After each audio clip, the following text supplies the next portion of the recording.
Ladies and gentlemen, thanks for hitting that play button. Welcome to Learning from Men podcast, where I am on a mission to learn from men so I can better serve men. And today I am learning from Todd Vinson, and I am so thankful that Todd has said yes to letting me learn from his life experiences again so I can better serve men. Todd, welcome. How are you doing today?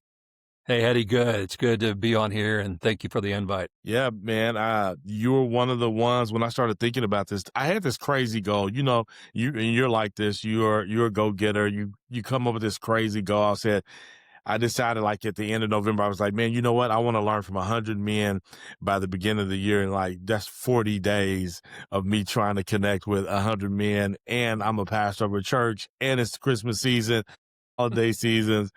And so I kind of backed off of the idea of making this happen by January. But at the same time, I knew that it's something on my heart to be able to just have conversations with men so I can learn from them. I have a great opportunity to lead an organization called Men of Jesus. And I just want to make sure that I can do as much as I can to be prepared and equipped to just build with real things that real men experience. And so your name was one of the ones that came to my heart. I started typing down names, and your name was one of the names that came to me at the beginning. And so thank you so much for Honored to get to share. One of the questions that I had down was, what is one thing you wish someone had told you about being a man when you were younger?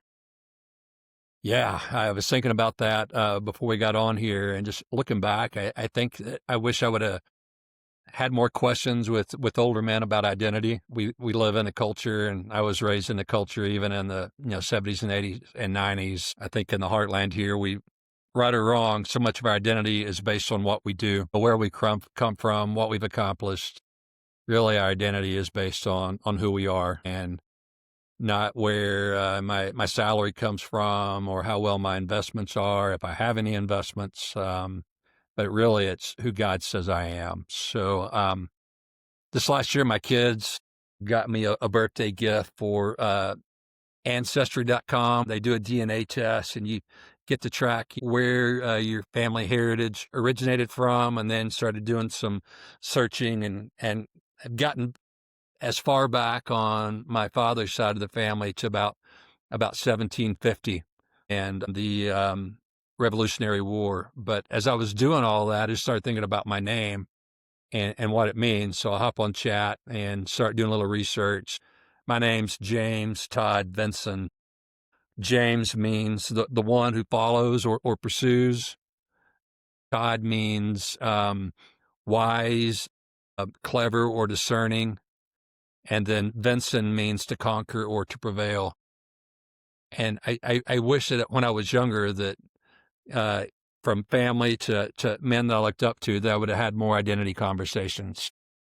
Because there's a lot of times in my life I haven't lived up to my namesake and what my name really means. I was living out of my best efforts and fears and insecurities. So I would say probably that's the big thing that would have set me up for the starting line of adulthood if I would have had a better understanding of that. That's really good. I'm thinking about the Bible, I guess my thought was when you said that in the Bible, it's always talking about what that person's name was. And I'm wondering at that time, because the Bible's written later talking about these different things, and it helps us better understand why a person is going their journey when I'm reading the Bible. But I wonder if at that time, if Moses and these different people, when they were being raised and brought up, their names were explained to them. Because now that I'm thinking about that, I named my son Zell because his name means sea strength. I wanted, it had a great meaning, being strong and things like that. But I don't know if I've ever really given that to Zell. Like,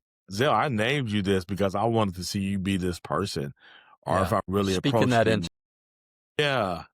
Yeah. Which I did it too, based on, of course, wanting him to understand who he was in Christ. Christ, man, we're way more capable than what we ever imagined, Right. because of our humanness makes us feel weak in things, but man, we're capable of doing a lot of things.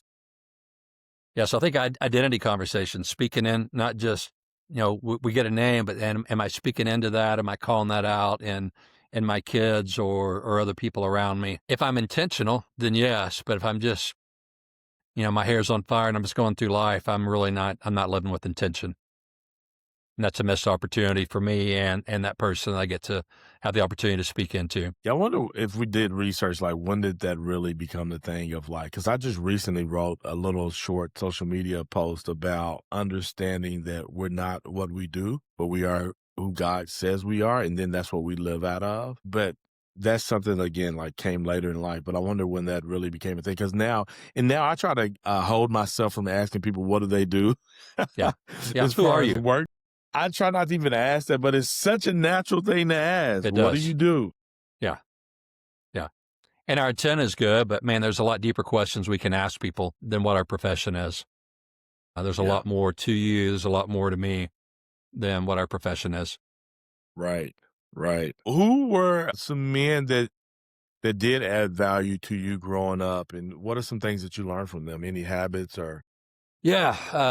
I think the first two that came to mind, I was thinking about college days at OU. I started here in 1985, got plugged into a church. Guy named Jim Lang, he and his wife Bonnie, they had a thing at the church where they did adopt a college student. So my folks were living overseas, and so this family, I think the thing that they did that was the most impactful for me was I got to come over there on Sundays for a Sunday meal, do my laundry at their house, and fall asleep on their couch. So that was the basic human needs for a college student. Those check the boxes. But I think watching Jim and his interaction with his wife, and it was a little foreshadowing. They've got 4 daughters. I actually have 4 daughters now. So it was amazing, unbeknownst to me at the time, just to see them navigate as a family and see a father that doted over his wife and so engaged with his daughters. That was one person. The other one is a guy named Pete Johnson, who was the area director for Young Life here in Norman. Later went on Young Life staff and got to work under him. But he was the same thing. It was more by what he did than maybe actually the words that he spoke. But I think just being really in tune, engaged with people. When he was having a conversation with you, he was locked in, and you were the most important person in the room. So I think those were two guys that modeled it really well. That never was really, a sit down mentoring formal relationship. It was more just getting to observe them while we did life together. do you think mentorship comes more in that form than people being intentional about asking for someone to be their mentor? Yeah, Like I, when you I, look I back think on it, people are always watching, but man, I think there's so much opportunity for more when we actually reach out and say, hey, one, it's encouraging to that person, but see, I value how you live. I mean, would it be possible for us to get some time together, even if it's just once a month over a cup of coffee?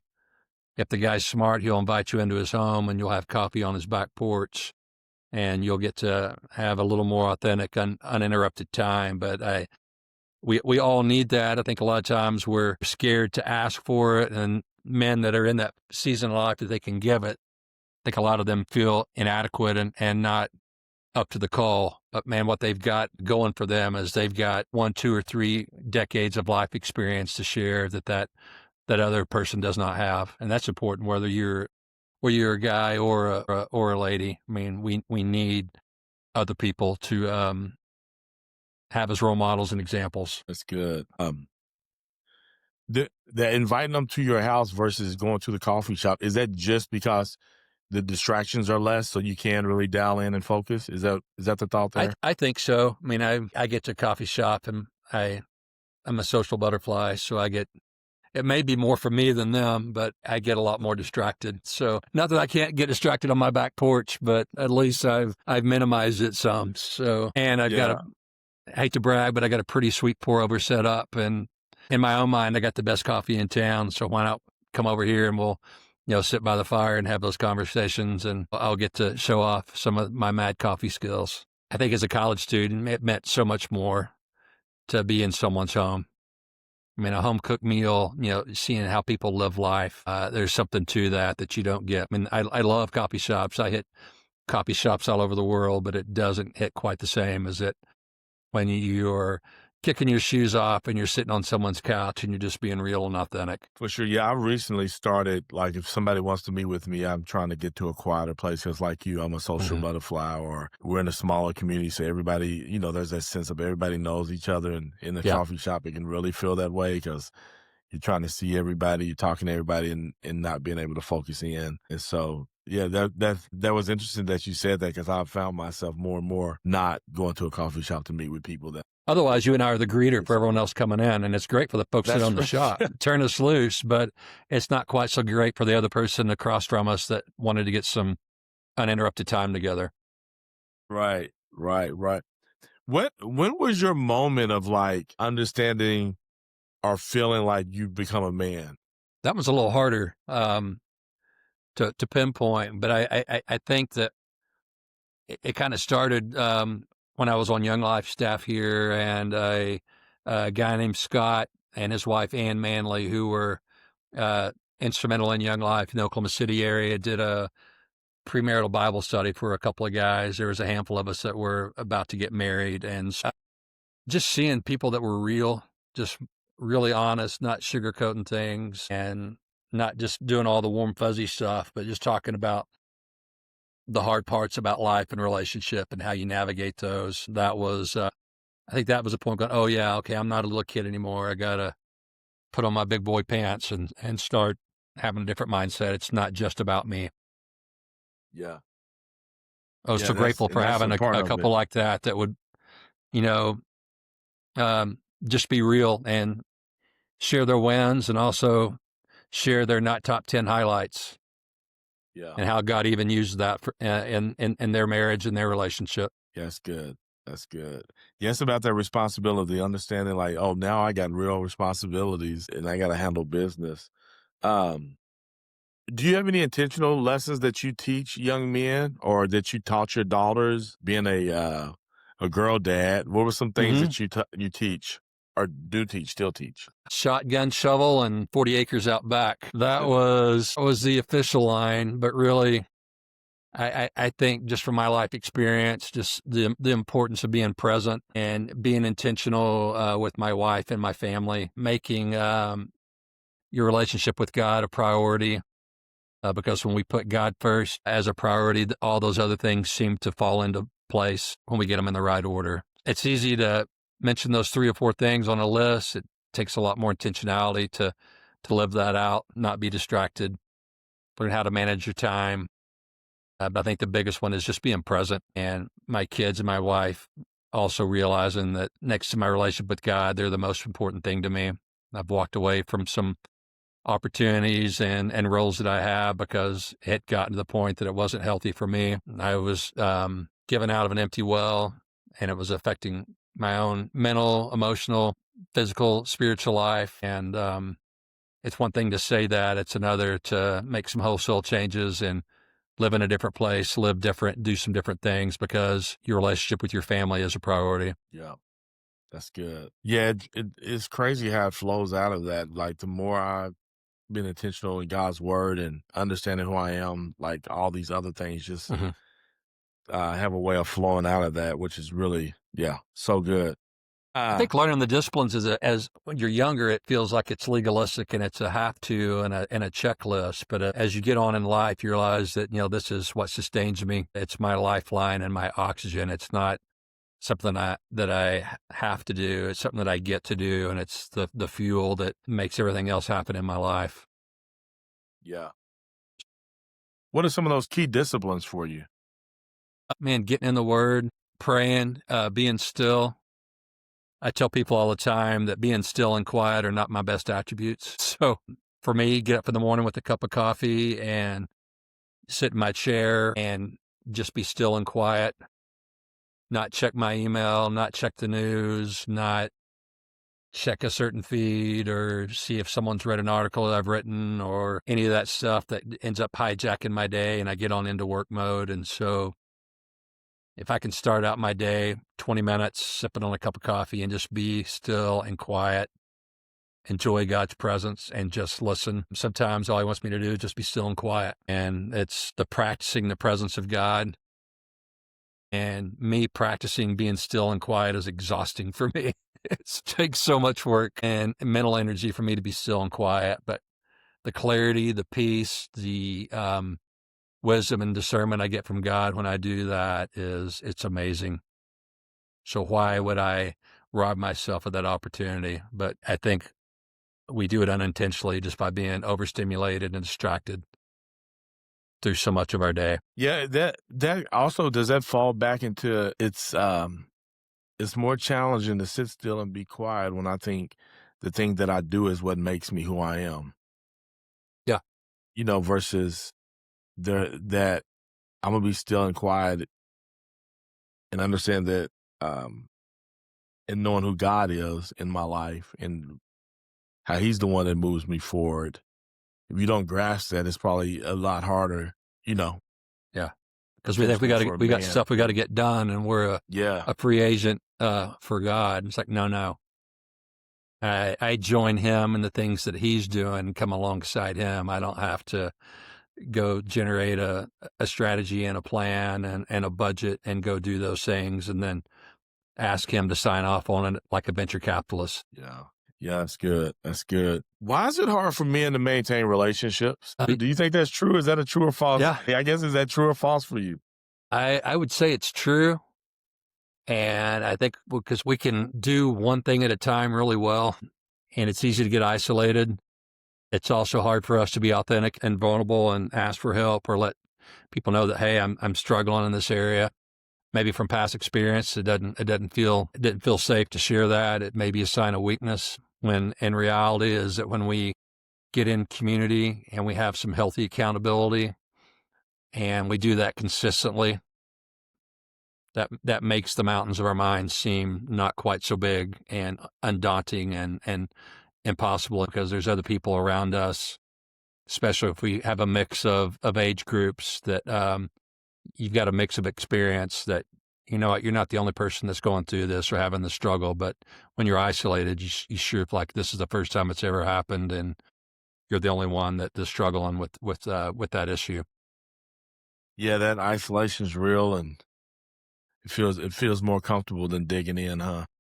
With Well, other especially men. with COVID and this last season we've been in where we were in a shutdown mode, it made it a lot easier just to text and not meet face to face. And man, when you live in isolation, here's a newsflash: it's isolating. We were built for relationships, and we need community. I love getting on a call like this with you because we're on opposite sides of Oklahoma City, but it's not near as good as the real thing, meeting face to face. Yeah, and digging in that way. In your coaching, because you're a coach, and I also want to say that I always tell people, if you want to be a great at something, you need to have a coach. So if you want to be a great leader, you need a coach, because all of our greatest athletes and all the people that we admire Yeah, around sports and things of that nature all have a coach. And when I meet leaders who um, I find to be successful, they have somebody in their life. They may not be paying a coach specifically, but they have a mentor or somebody in their life. yeah. Is this one of the things that you've had to coach men on? Like, have you had that opportunity to kind of be like, man, you need to be connected to more men? What does that look like? Have you had any of those kind of conversations with some of the men I you coached? I have, and a lot of them have been from an example of what not to do. Hey, this is this is the way I did it. There is a better way. I think for a lot of us, getting a coach feels like an expense, but really, it's an investment. I spent years in coffee and then founding a nonprofit and running a boys ranch. That man, everything felt like an expense, but really having someone coach you through some things is an investment. And looking back, if I would have done that proactively, I would have spent a fraction of what I spent in rescue and recovery and healing effort. I spent probably 5 times that amount just to get back to whole. You think about when your house has a flood or a fire, all the remediation work that they do to restore your home. Man, it's exponentially more than checking the battery in the smoke alarm or not leaving the dish towel on the stove or making sure that you blew out the candle. And so I think investing in yourself and knowing that you've got a return on investment, especially if you are in your 20s. And your runway is so much longer than mine is at 58, that it will serve you, and it'll see where your strengths and where your expertise are, and where you need to collaborate or find someone else that you outsource things in your career that aren't your strong suit, that will save the wear and tear and the stress and the anxiety and the other pressure it puts on you if you try to be the Lone Ranger and do it all by yourself. Yeah. Yeah. Yeah. That's good. Yeah. Hey, you know Taylor Doe, Derek Sire? I do not. Yeah, I do. I Okay. know Derek. Yes. Yeah, I know Derek. Yeah. Have you heard of and then moments? Have you heard the talk and then? Okay.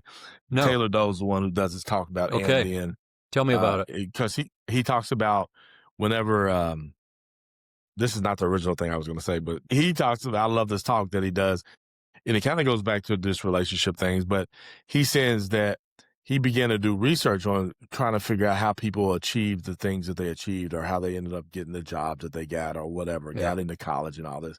And he said he realized whenever he was having these conversations with people, there was always a and then moment. And it always pointed back to somebody helping them. Like Yeah. they'll tell you all about their success, but then there's this, and then my uncle John gave me XYZ, and you find that there's a person attached to that.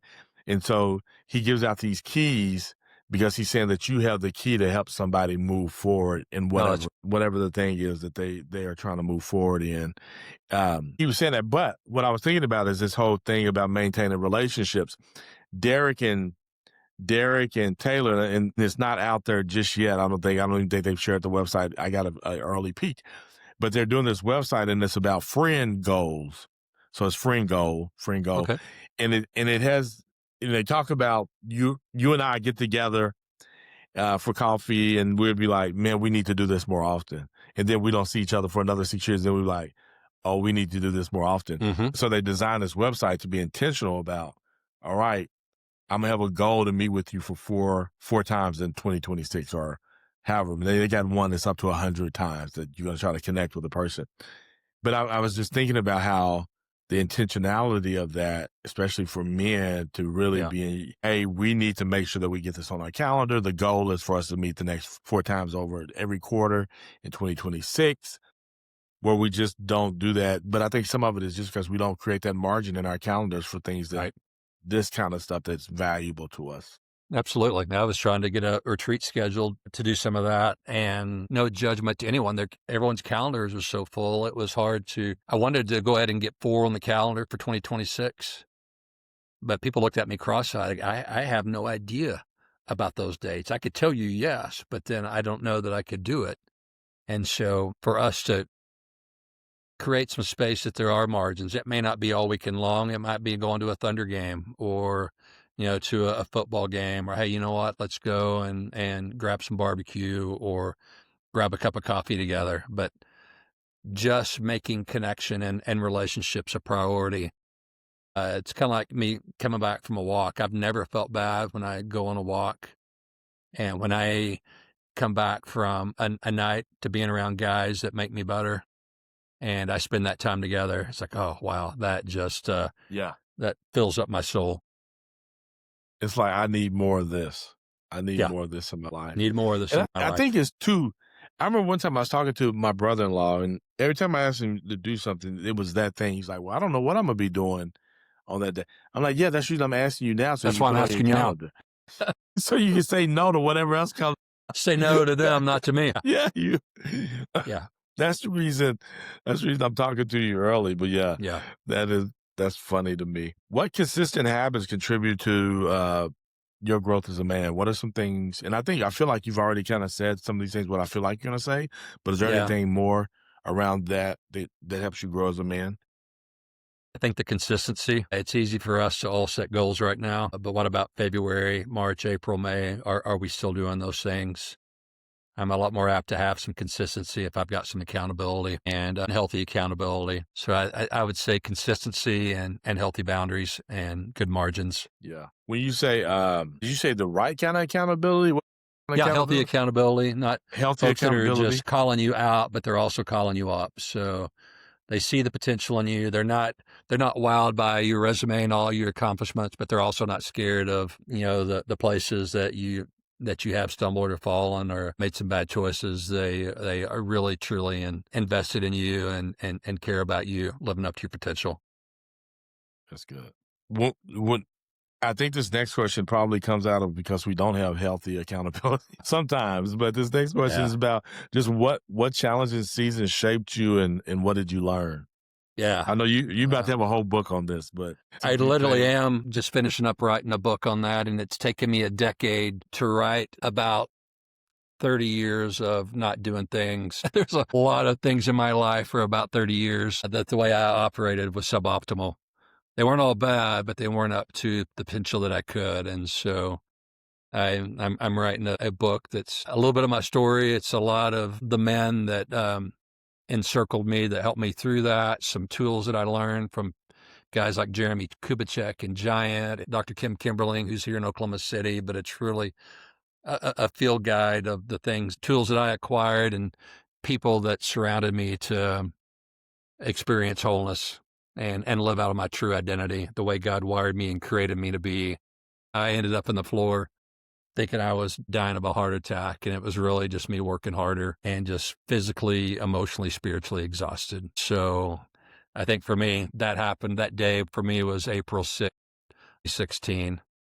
And so I've been on a journey almost a decade now of having different patterns, living out of my identity, who God says I am, not what my vocation is or how successful or unsuccessful I am in my career. Darkest night of the soul for me, but it was the best, worst thing that ever happened to me, because it got me to the end of myself and realizing that for a lot of my years, I was giving God a lot of lip service.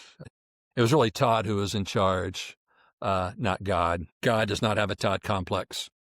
I had a God complex for many years that my mindset was that it was all up to me. Yeah.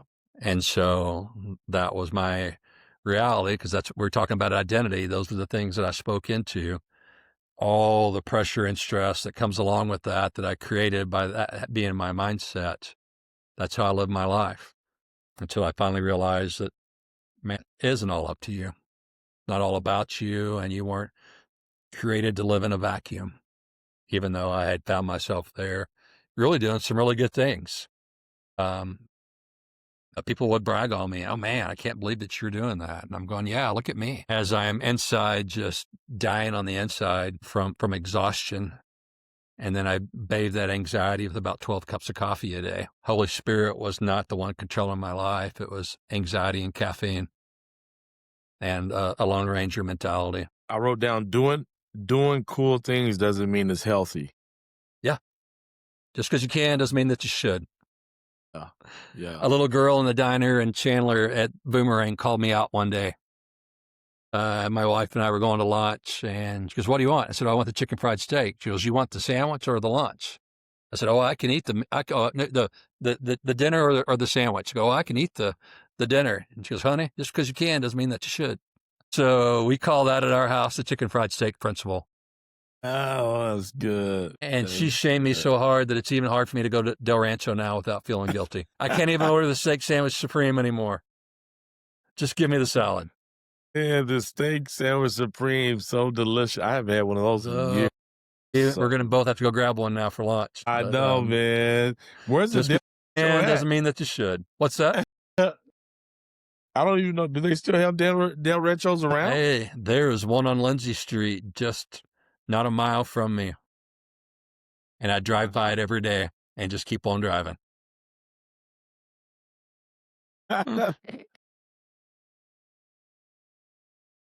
Maybe once or twice a year I'll get chicken fry, but still see that 20-something's face calling me out. My wife just looks at me and goes, "Been saying that forever.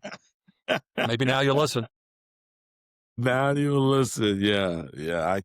I'm still learning that. I'm still learning. Yeah. The truth there is, just because it's good doesn't mean that it's the best thing for you. Whether that's good Uh, works or a good chicken fry. Sometimes God has got something where he wants us to trade up for something better. Now it's easy to know the Del Rancho, like the chicken fried steak. Mhm. Sometimes it's hard to not to know if this is God or not, especially when it does look like people could benefit from me doing this. Like this is something that could Yeah. really come and make a great impact.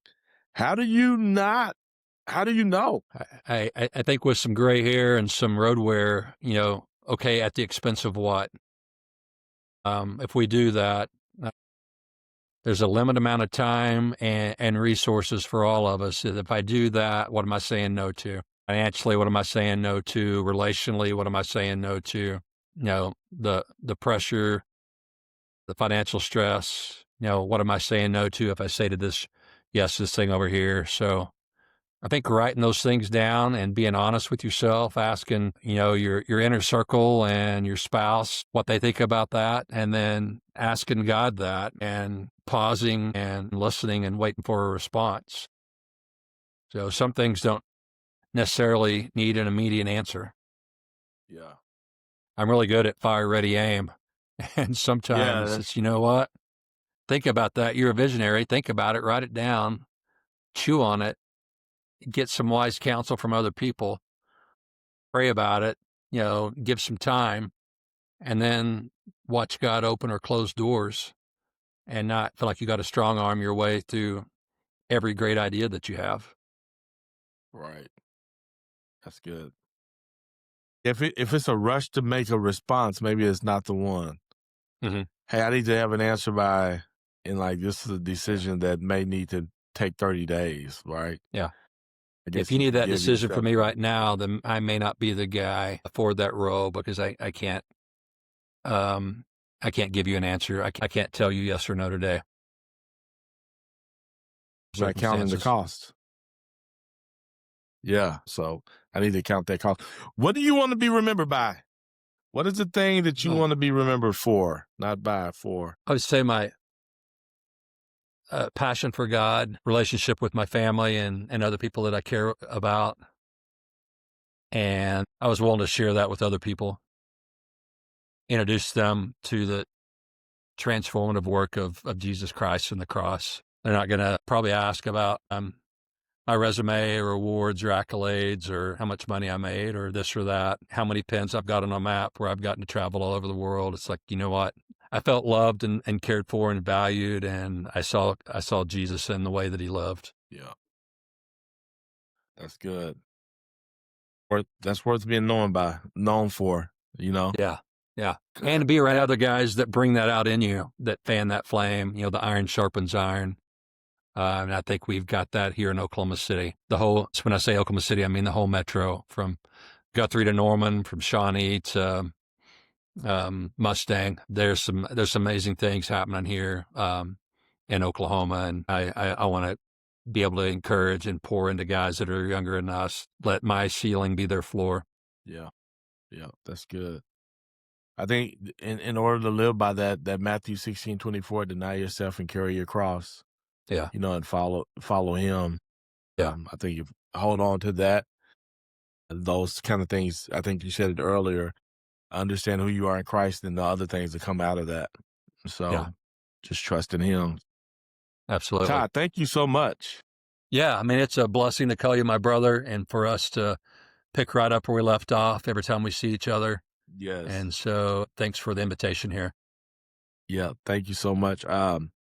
Any last words? Anything you want to put out there? Any coaching tips or how to find you or all the things?